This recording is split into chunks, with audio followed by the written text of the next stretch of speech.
Hello and welcome back to 9Honey's Everyday Kitchen. I'm Jane de Graaff and I've got a bit of a science experiment for you today because we are making chocolate coated honeycomb. And if you're anything like me, I learned how to do this in science class and it's a lot of fun. The kids love it and we all deserve a little sweet treat. So let's get into it. The first thing we have to do is to make our caramel, which will eventually become our honeycomb. And to do that, we're going to add 350 grams of caster sugar into a pot. And with that, I'm going to put half a cup of water. Give that a bit of a mix down. I'm also going to add 3 tablespoons of honey because that is going to be the honey part of our honeycomb. In that goes. Oh, yes. And a 1/4 cup of glucose syrup. Oh, this stuff. So much fun to play with. Look at that. In it goes. It's like sticky glass. All right, so we put that all in and we're just going to melt that all together until the sugar is all dissolved. And then we'll cook it down for about 6-7 minutes until it goes a really dark caramel color. So a little bit of stirring action first before we get to the really sciencey part of this.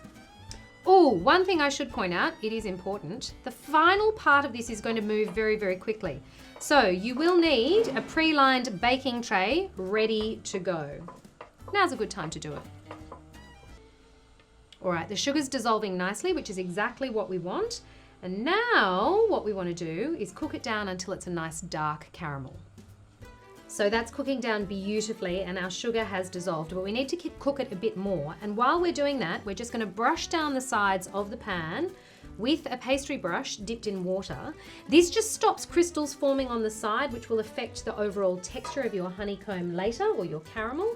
So just brush it down as you go. You don't need to be too precious about it, but the water just stops big crystals forming. So we'll do that as we go and we'll keep cooking it for, like I said, 6-7 minutes, stirring the whole time, and then we'll get on to the next step, which is to cook it without stirring. But for now, we'll just keep stirring for a few more minutes. Okay, that's thickening up beautifully, and we've kept the sides of our pan nice and clean with our water brush. Now what we're going to do is increase the heat to get this really boiling, and we're going to leave it for 6 to 8 minutes until it's bubbling away really, really strongly and it's reached 153 degrees if you have a thermometer. Otherwise, just let it bubble away for its 6 to 8 minutes. And then we're gonna add the bicarb soda. So we don't touch it now. We let it bubble and boil, and that's to really let it go beautiful and caramelized. Right, you can see that's gone beautiful and dark. I'm gonna turn it off the heat now. I'm actually gonna take it off the heat altogether. Look at that. Now I'm just going to let the bubbles subside for a second, and then what we're going to do is pour our 2 teaspoons of bicarb soda onto the top of that and stir it through really quickly. You don't want to overstir it because you'll knock all the bubbles out, and the bubbles are what we need so that the honeycomb doesn't collapse on itself. And then once it's all frothed up, we're going to pour it straight onto our prepared tray.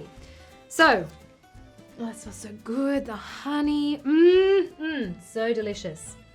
All right, I reckon we are ready to do this. Here we go. Science fun time. In it goes. Give it a stir through. Oh, there it goes. Look at that bubbling up. All right, you just want to stir that through.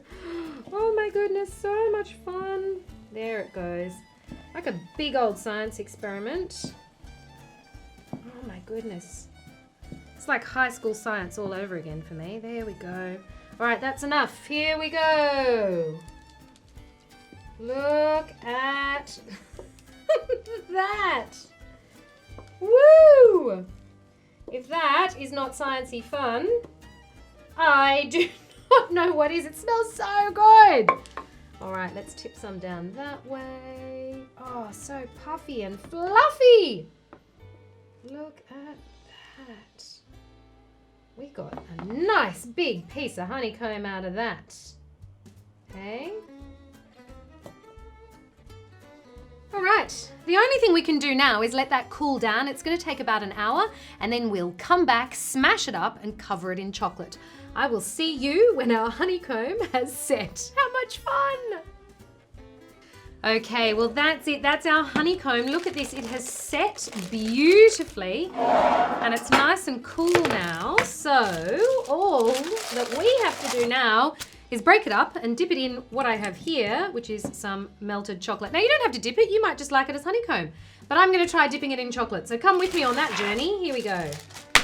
Oh, yes, look at that. Look at all those bubbles. I'm going to do big pieces because that's what I feel like. So onto our fork, into our chocolate, in and out. Oh, yes. That, oh, cover that bit back up. That is going to be such a treat for someone. Let's do this little one. Do all different sizes, any size you like, anything that suits you. Little ones, big ones. In we go. Like that. You can hear it hissing and bubbling as it hits the chocolate actually, which is quite a lot of fun. So you can do as many pieces like that as you want, or you can have big pieces of honeycomb on top of ice cream, however you like them. It's such a great project to do with the kids. It's a science experiment, it's a dessert, it's an awful lot of fun. But in the meantime, I'm going to eat this bit, all right? The honey flavors, all there, absolutely beautiful. I'm going to dip a couple more of these, let them set, and then show you the finished product. That is officially as long as I can wait. I think it was all of about 4 minutes in the fridge. Here we go. These are our final pieces all done. Let's get them off the tray. Look at that chocolate-coated honeycomb for days. Now I sprinkled a tiny bit of salt on these ones, which is entirely up to you. Salt works really well with the dark chocolate. So let's put these on here. Ta-ta. Look at that. Isn't that the prettiest, most exciting thing you've ever seen? A science experiment turned into an absolute delight for dessert. Thank you so much for joining me for 9Honey's Everyday Kitchen Science Experiment Sweet Treat Honeycomb Crunch. I will see you next time. Please try this with all your friends. Oh, look at that. That's incredible.